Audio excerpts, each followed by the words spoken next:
word cloud to finish. We're going to hear now from Tindara Addabbo from the University of Modena and Reggio Emiliana. And she is going to talk about what she would have actually talked about in the roundtable. Why is it important to integrate a gender dimension in research in the humanities, social sciences, and law? She's going to share some of her experience with us. And I'm looking, the floor is yours. There are so many pictures, I can't sort through them all. Oh, there you are. Here. Hello. I have some difficulties in sharing the slide, but I think I sent it to Salma as well. Okay. So maybe she would like, I'm trying to see if I can do it. Okay, we can give you a host, Tindara, if you would like, or you can send it to me. Doesn't matter. Why don't you try making her a host first? That worked. Oh, looks we're close. But maybe at the very end here, it says the last tab. It looks like is your okay, or we can see your screen. It's just that we see the Zoom screen. I would like maybe it is better if we can. So I think I sent it to Salma by. Okay, Salma is going to share it for us, and then you'll just tell us when you want us to turn the slide. I think I sent it already a few hours ago, some time ago, but I can send it again. Varm send it, Salma. She has it. Do you have it? Yes, I'm sharing. Just a minute. Thank you. Yeah, she's just. Thank you. Thank you for joining us and making time. And I know your very busy schedule. We really appreciate there was maybe a mistake about the time, also the zone. I thought it was first the round table, but as soon as you can share, I can start. But I can already tell you something. Well, I tried also by this presentation to provide you some replies to the questions that you were posing me as the round table, and I cannot see the slide yet. I think she's working on getting it shared. Sometimes with so many people, it runs a little slowly. Okay, there it goes. My name is Tindara Addabbo. I'm from the Department of Economics, Marco Biagi, in the University of Modena and Reggio Emilia. And we can already go to the second slide that basically you were asking me to describe my research journey and how you became interested in gender-sensitive research. So I started from a long time ago when I was basically attending an economics bachelor, and I started to be interested in my early year where it was also possible to engage in field work on women home workers in the textile sector in Modena district, which is in the northern part of Italy. And so in order to do this field work, we were basically going from one home worker to the other, and we could see also the type of work activity they were engaged to. It was really interesting because meanwhile, as an economist, we had a very good course, in my opinion, because we could also have courses not only in economics, but in sociology, in history of women. So I could see the historical roots of inequalities, for instance, by reading the very important, in my opinion, reference, which is this book by Scott and T.E., Women, Work and Family. And I could really pick up the historical roots of inequalities, and I could see them even at that moment, back in the last century, at the end of the last century, that very root were present in the life and working condition of these women. And meanwhile, it was my feminist awareness and thought were also increasing. So that was matched together, both research interest and feminist awareness. So I can state I am a feminist economist, and I joined, of course, the IAFI society, that is the society, the International Society of Feminist Economics. But that I went back to the reconstruction of my journey well before my joining of this society. Basically, I was very much keen in studying labor supply, so the behavior of women and men in terms of labor supply from an economic point of view. And there was a theoretical problem there, because not considering the gender inequalities and the diversity in the very organization of one life and location of time, it was impossible even to understand what was going on in the applied research in that field. So there was also very much a theoretical point that I was trying to make, even staying in the mainframe in the theoretical model of labor supply, and I tried to see what was going to change if we took into consideration gender inequalities and differences. So that very point was moving my interest, together with my fieldwork and my feminist awareness. And then if we can go ahead, I can tell you that another crucial point came out from the Human Development Report and Beijing 1995, where basically it was very clear that there was something that was invisible.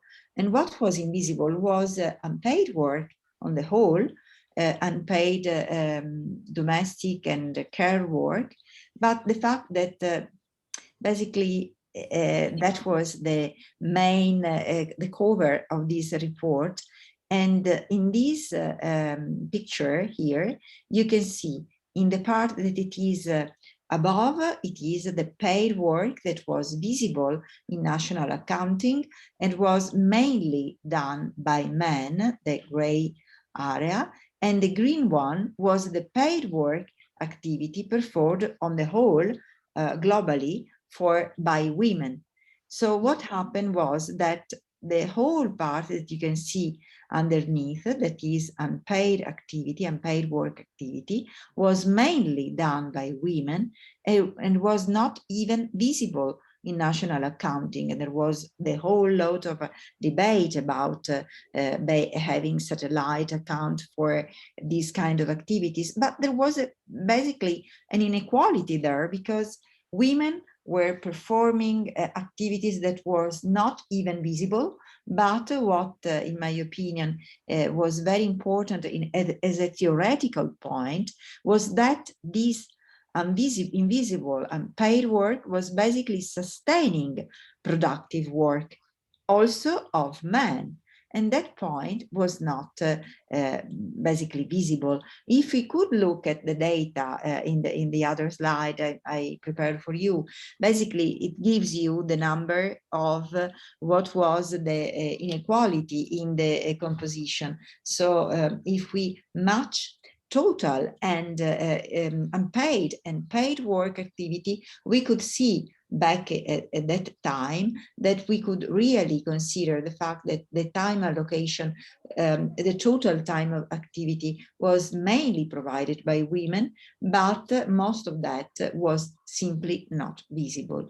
So it was also a question of bringing to light something that was invisible. But going back to my journey, and so we can go ahead with another picture that I would like to show to you, is that basically I'm very much in the capability approach to economics, and I tried together with my colleagues, of course, to match my being a feminist economist to a theoretical point of view, an approach that it is the capability approach or human development approach, in trying to see what was the effect of being of this unequal distribution of work by men and women, and the different distribution of this of social reproduction by gender, that is also going to have an effect on women's own capabilities, on women's own dimension of well-being. And that is another point in my journey towards the interest in gender role, in gender dimension, that made me even more, but definitely so much inclined to take into account the gender dimension, also by using this kind of perspective.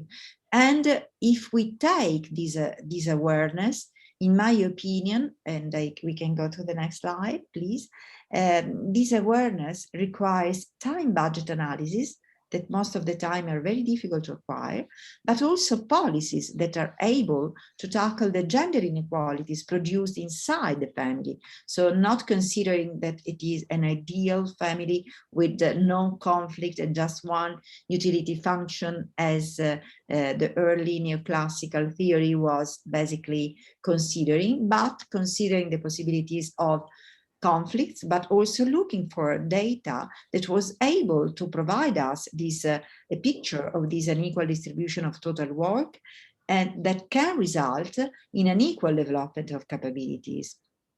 So by knowing that, yes, we can go ahead. Then to assess the policies, together with my research group, we considered important to go forward from an assessment of policies just based upon means to an assessment based on the quality of life of those who live in different areas that we analyze, and in a framework of economic analysis that recognizes new connections and brings out the results of policies for the level of well-being. And in doing so, we can go ahead, we just match well-being as a complex of equal opportunities with the inequalities of gender. And this is a point of view and a new approach to gender budgeting that we call well-being gender budgeting. Now, let's go towards another exciting and stimulating question that I've been found in your suggestion for today's speech is, how should I respond to people who claim that the gender dimension in my field of research, that it is economics, is not relevant or important? Well, I would simply reply that without taking into account the gender dimension in economics, one can contribute to widen gender inequalities, and making the aims of gender equality that are shared at international, national, and even local levels simply not reachable. So it is inefficient if we can consider basically this fact, the gender dimension, when we basically go through budgets and policies impact. This gender budgeting, in my opinion, shows very clearly that there are, ignoring the gender perspective, not only risk to reproduce inequalities, but also is at risk of producing inefficiencies in the policy that are designed without taking into account the gender dimension. And let's go to another question. Of course, I'm then really pretty happy to reply to your questions about my journey or about my replies to this interesting question. Can you name an obstacle that you have encountered in your career that is linked to applying a gender lens to your research, and how have you addressed these? Well, basically, as I was saying to you before, it was very difficult in the early years to engage in this analysis because some data were simply missing, and we should also try to develop methods in order to make visible and also to assign a value to something that was not detected by data.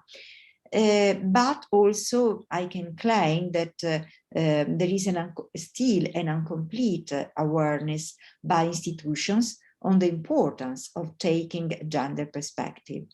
This is going to be really something that can limit if you take a journey inside the institutions and they are not pretty completely aware of what it means to take a gender dimension, then you cannot be very much transformative in that institution and in the people who are in that area, if it is an institution that is going to take into account the well-being of these persons and try to really address the inequalities.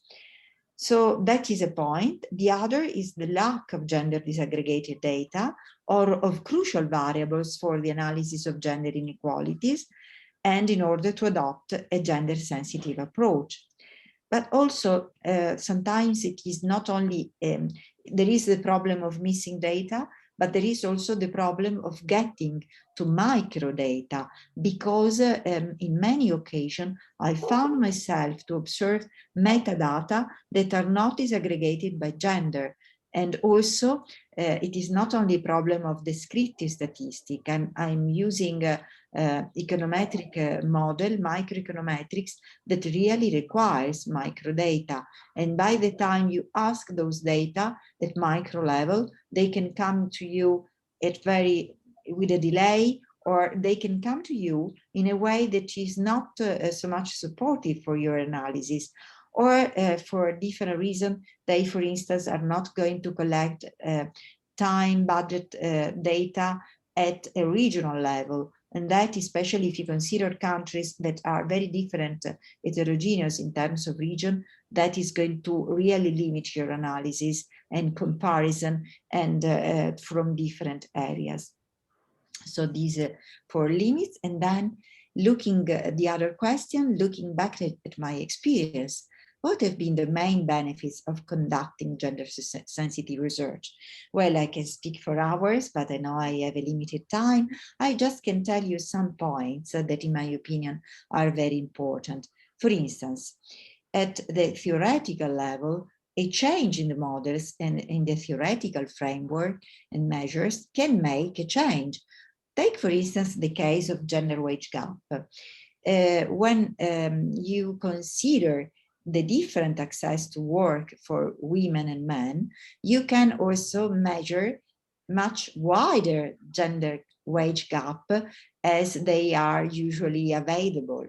That is the case for countries like Italy, where we know that a very tiny amount of women can access employment. So if you don't take into account that fact, you don't take into account the non-random selection to employment, you can have the problem of just looking at descriptive data in the Eurostat site, at least the gross gender wage gap. You can come to a point to see you are in a ideal country in terms of inequality, because it is something like 5% gender wage gap. But if you take into account with a microeconometric model that is going to take into account the different gender access to employment, then you will see that the gender wage gap much more is around 18%, for instance. So it is very different. So taking into account these is going to make the gender wage gap different, and then the policies should be different to tackle this gap. But also it is going to make visible unpaid work allocation and all those policies and measures, and also that a sense of an important outcome in terms of justice, because this unpaid work allocation is also bringing consequences to the well-being of different people. And also a change in policies implication. For instance, the awareness of gender differences and inequalities allows to see how cut in social services expenditure may actually imply a transfer of cost towards women, as long as women are main carer. So it's going to increase unpaid care work and affect the conversion on the capability of working into being employed, even affecting the capability of working. Then as a big and important effect in changing the participation in women's empowerment, in my opinion. And of course, if you take, not of course, because then it is not only you as a researcher that can change, but you can provide the basis for those institutions who are really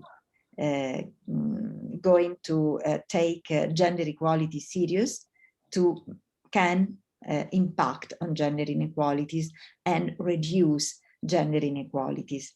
So basically, then you can see in the other slide, I have I refer to this by Budlander, Sharp and Allen, that back at the end of last century were really making this point that it is important to take into account the gender dimension, because if government budget and policies that do not account for transfers in resources, in the resource use between the market-oriented paid productive sector and the unpaid reproductive sector, cannot be guaranteed to be efficient. Instead, they are more likely to transfer cost than minimize cost, and they are in danger of being a false economy. So basically is the point of inefficiency that I was making before. So that's all for my very short presentation, and this is my email in case you want to ask me more questions. I will be very happy to reply, but if there are already, I would be happy to see. Looks like Sarah has a question because she has her hand up. Go ahead, Sarah. Yes, thank you very much, Tindara, for your very interesting presentation. I really loved it, and I think that the work of feminist economists has been fantastic and very illuminating. It has changed economics. I wanted to ask you whether, when you were an early career researcher, you were doing your PhD, and then those early stages in which you are kind of trying to get away in your career, whether you got encouragement, you got support from your supervisor, your colleagues in your department, in your faculty, to continue exploring and investigating this area of feminist economics, or whether you were saying, oh, Tindara, you should change, if you want to have a brilliant career as an economist, maybe you should focus on something that is more serious. That's my question. Well, basically, I could say that in the early time, it was a bit challenging. Now, I would say that we have important journal that take into account gender, and so not only feminist economics, but there are many that can really consider important papers that deal with gender dimension. But I can tell you that, to tell you the truth, maybe I was lucky enough to be in the right places, or maybe I have chosen those places because of this, because of, for instance, I have been studying in a university in my bachelor where there was a good mix of professors. For instance, there was a professor of history of thought, Professor Antonella Picchio, who is really excellent in terms of history of economic thought in a feminist perspective. As I was saying, capability approach, Amartya Sen considered himself as a feminist. So, and also in the Human Capability and Development Association, I can feel this importance of the gender dimension. And also, I must say that I had different supervisors during the main supervisor were John Wright, and in the PhD thesis, and Professor Richard Blundell, and both of them were very much interested in the topic that I have chosen for my thesis. By the way, I was very much keen on the topic that was female labor supply also for my PhD thesis. And I really looked for supervisors that were genuinely interested in the topic. And they were fully aware of the fact that gender was not, it was impossible by my very topic of the thesis not to be considered. It was really essential. Thank you. Thank you. But of course, I'm also very happy to have a role as a mentor. So if any one of the people as participant to the meeting, it is very important, in my opinion, to do networking, to take part to conferences, and to get, this is also my advice that I took when I was in the European University Institute from other colleagues, that it is very important, if you believe in an idea and you think you can do something, to look for people around the world, economists or also other sciences that are really keen on that topic. Write to them and see whether they are interested in supervising you. And I can tell you that I could even choose whom I could have been supervised by, and it was really a very nice period of my life to be able to do exactly what I wanted to do, and with the right people in the right environment. I think you're absolutely right, and I think that's terrific advice. I mean, I think that it really points to the importance of people in this project, if you will, of trying to integrate sex and gender in terms of supervisors, in terms of colleagues, in terms of mentors, but also for you participants. I mean, you are, coming after us. I mean, so the idea that we can, work together to build more capacity, to and have a bigger pool of people to then keep working in each and every academic field to integrate sex and or gender, I think really will really help us moving forward in terms of mostly there just being, more people doing more work to then help more future researchers. But I think it's really good advice to keep in mind that that if there is not someone directly in your institution or even in your department, and there might not be, that you reach out to, the people whose articles you're reading, who maybe are even writing in the newspaper, and try to build that support network for your work. That's, I think, a really, really important part of how we move forward. What I did later on in my career and now is to find partners also in my institution and make it really a new area of research, interdisciplinary research, and that is really very exciting. But of course, that cannot be just in one department or in one university, and we are open to collaboration with other countries and disciplines as well. Great, thank you so much for that. Any other questions before we move to the break? If there are no other questions, again, you can also post them in the chat and we'll try to come back to them as we move to our roundtable after the break. Tindara, thank you so much again for that terrific, sort of guide through your experience. That was great, very helpful. We really appreciate your taking the time to join us today. We're going to head off to the break. Everybody back maybe 1:25 Turkish time. Oh, Sara, are you going to ask a question? I just saw your hand peek up there. I was clapping. Oh, okay, sorry. Great. So we'll take a break and we'll see everybody back here 1:30 Turkish time at the very latest. Enjoy your break. Bye. Thank you so much. Bye.